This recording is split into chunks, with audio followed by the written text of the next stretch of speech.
இந்த நாளிலே நமக்கு கொடுக்கப்பட்டிருக்கிற தலைப்பு அருட்பொழிவு திருப்பணி கிறிஸ்துவின் நறுமணம் என்கிற தலைப்பிலே நாம் சிந்திக்க அழைக்கப்பட்டிருக்கிறோம். அருட்பொழிவு திருப்பணி கிறிஸ்துவின் நறுமணம், ஆர்டைன்டு மினிஸ்ட்ரி ஃப்ராக்ரன்ஸ் ஆஃப் கிரைஸ்ட் என்று ஆங்கிலத்தில் சொல்லப்படுகிறது. நாம் படித்த வேத பாடத்திலே 99வது சங்கீதத்தை நாம் மாறி மாறி வாசித்தோம். அதில் நாம் பார்க்கும் பொழுது கடவுளின் பரிசுத்தம், நியாய தீர்ப்பு பற்றியும் அதை குறித்துதான் ஒரு தரிசனத்தோடு துதிப்பதையும் புகழ்வதையும் குறிப்பிடப்படுகிறது. நம்முடைய வாழ்விலே ஆராதனை அந்த அடிப்படையில் இருக்க வேண்டும். நாம் பெற்றுக்கொண்ட காரியத்திற்காக, நாம் ஆசீர்வாதங்களுக்காக அல்ல, ஆண்டவருடைய எதிர்பார்ப்பு, அதை நினைத்து அவர் செய்யக்கூடிய காரியங்களை நினைத்து நாம் ஆராதிக்க அழைக்கப்படுகிறோம். அது மாத்திரமல்ல, பழைய ஏற்பாட்டிலே ஆதியாகமத்திலே நாம் வாசித்தோம், ஆரோன் மற்றும் அவருடைய காரியங்களிலே ஆசாரிய பணிக்காக அவர்கள் அழைக்கப்பட்டு அவர்கள் அந்த ஆசாரிய பணியை எப்படி செய்ய வேண்டும் என்று சொல்லக்கூடிய காரியங்களை நாம் பார்க்கிறோம். லூக்கா அதிகாரத்திலே நாம் வாசித்தோம். அதில் சொல்லப்பட்டிருக்கிற காரியம் அருட்பணி ஊழியத்திலே வரக்கூடிய சவால்கள் மற்றும் அதனுடைய தேவைகளை குறித்து நாம் பார்க்கிறோம். எபேசியர் 5:1 நாம் அதை வாசிக்கிறது முக்கியமான பகுதி. அங்கு கிறிஸ்துவை போல நாம் நடந்து அந்த அற்புதமான தேவனுடைய ஒளிக்குள் நாம் இந்த 308வது பாமலரை பாடினது போல அந்த பிரகாசிக்கிற ஒளிக்குள்ளாக நாம் வாழ்வதற்காக முயற்சிகளை அங்கு பவுல் சொல்கிறதை நாம் பார்க்கிறோம். இந்த காலை வேளையில மனிதன் தேவனை ஒரு நாளும் நெருங்க முடியாது, காண முடியாது. ஆகையால் மனிதனுக்கு தேவனுக்கும் இடையே ஒரு மத்தியஸ்தர்கள் தேவைப்பட்டபடியினாலே அந்த மத்தியஸ்தர்களாக அன்றைக்கு ஆசாரியர்கள் தேர்ந்தெடுக்கப்பட்டதை பார்க்கிறோம். ஆரோனும் அவருடைய பிள்ளைகளும், அதிலும் அவர் பிள்ளைகள் தவறி போனார்கள். அப்படியாக அவர் மத்தியஸ்தர்களாக இருந்து சேவை செய்வதற்காக அழைக்கப்பட்டார்கள். மக்களின் பாவங்களுக்காகவும் அவர்களுடைய மன்னிப்புக்காகவும் அவர்கள் செய்ய வேண்டிய பணிகளை, மனிதர்கள் தன்னுடைய காரியங்களை செய்ய வேண்டிய காரியத்தை அன்றைக்கு ஆசாரியர்கள் செய்யக்கூடிய நிலைமையிலே அவர்கள் காணப்பட்டார்கள். அதற்காக அவர்கள் பிரத்யட்சமாக அவர்கள் அந்த அழைப்பை பெற்றார்கள். சுருக்கமாக நாம் சொல்வோமானால், மக்களுக்காக தேவனின் பிரதிநிதியாக, மக்களின் பிரதிநிதியாகவும் தேவனுக்காக மக்களின் பிரதிநிதியாகவும் ஒரு நடுவராக அழைக்கப்பட்ட அழைப்பை நாம் பழைய ஏற்பாட்டிலே பார்க்கிறோம். இதுதான் ஆர்டைன்டு மினிஸ்ட்ரி என்று சொல்லப்படுகிறது. சுருக்கமாக இது ஒரு பரிசுத்தமான அழைப்பு. 28 நீங்கள் வாசிப்பீர்களானால், கர்த்தருக்கு பரிசுத்தம் என்று சொல்லி எழுதப்பட்டிருக்கக்கூடிய அந்த பட்டயத்தை அங்கு ஆரோனுடைய சிரசில வைக்கிறதை நாம் பார்க்கிறோம். முதலாவது இங்கு சொல்லப்பட்டிருக்கிற அந்த அருட்பொழிவு திருப்பணி, ஆர்டைன்டு மினிஸ்ட்ரி என்பது ஒரு பரிசுத்தமான அழைப்பு. இது ஒரு மேலான அழைப்பு, இது உயர்ந்த அழைப்பு என்று நாம் மறந்துவிடக் கூடாது. அடுத்ததாக அதுல இரண்டாவது காரியம், அதற்காக ஆயத்தமாகி பரிசுத்தமாக நாம் வாழ்வதற்கு நாம் தொடர்ந்து முயற்சிகளை நாம் மேற்கொள்ள வேண்டும். முதலாவது அழைப்பு,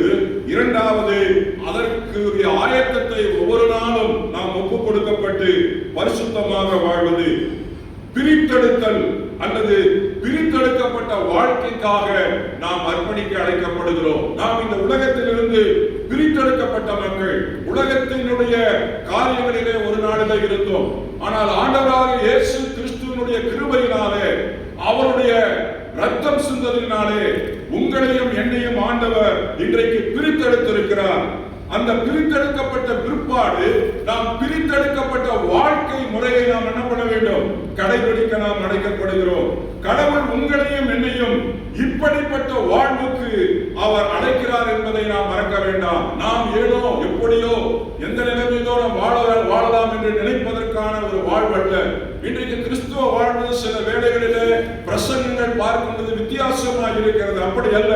நாம் நம்முடைய இஷ்டப்படியாக வாழ்வதற்கான வாழ்வுக்கு ஆண்டவர் நம்மை அழைக்கவில்லை.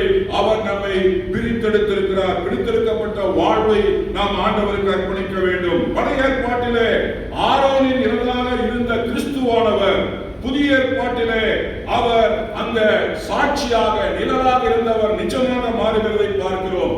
நீங்கள் எபிரேயர் புஸ்தகத்திலே நீங்கள் 7, 20, 22 5ஆம் அதிகாரம் 5 10 6ஆம் அதிகாரம் 20 7 21 11 இப்படிப்பட்ட வசனங்களை நீங்கள் வாசிப்பீர்களானால் அங்கு மெல்கி தேசத்தின் முறைப்படி ஒரு பிரதான ஆசாரியர் அங்கு அவர் கிறிஸ்துவானவராக அவர் அங்கு காணப்படுகிறதை பார்க்கிறோம். அருட்பொழிவு திருப்பணி முதலாவது ஆண்டவராக இயேசு கிறிஸ்துவை பிதாவாகிய தேவன் உங்களுக்கும் எனக்கும் அனுப்புகிறதை நாம் பார்க்கிறோம். அருமையானவர்களே, அவர் அனைத்து கிறிஸ்துவர்களுக்கும் தேவனை தொடர்ந்து அணுகும் அனுமதியை பெற்றனர். பழைய ஏற்பாட்டு காலத்தில் ஒரு மனிதனோ ஒரு மனுஷியோ தேவனை நேரடியாக அணுக முடியாது.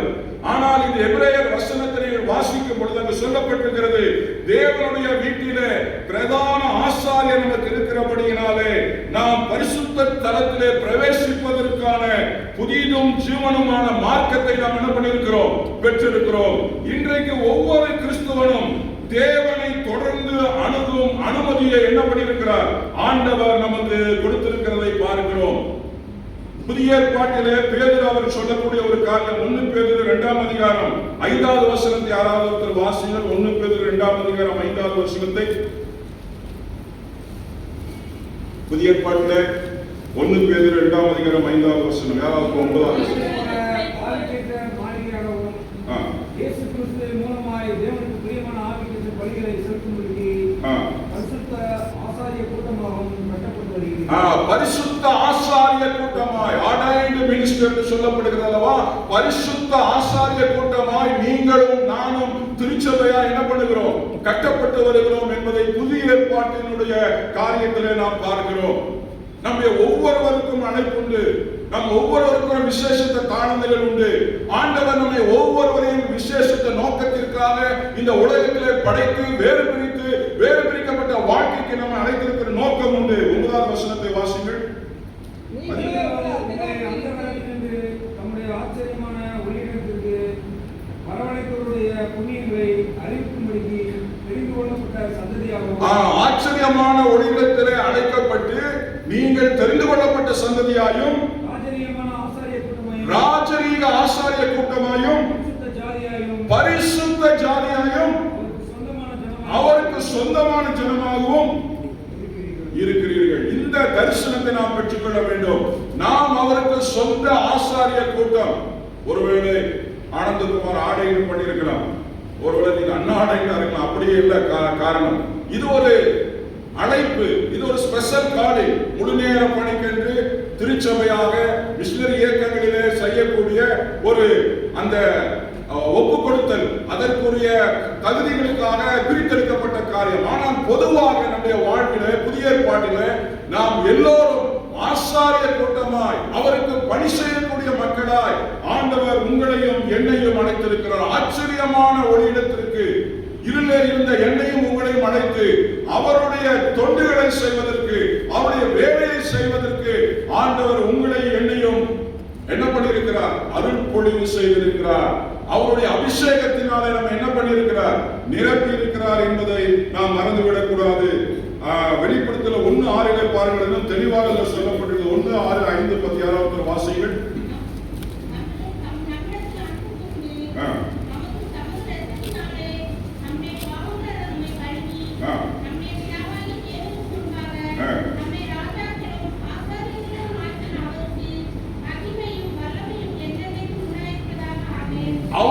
ஸ்தோத்திரம்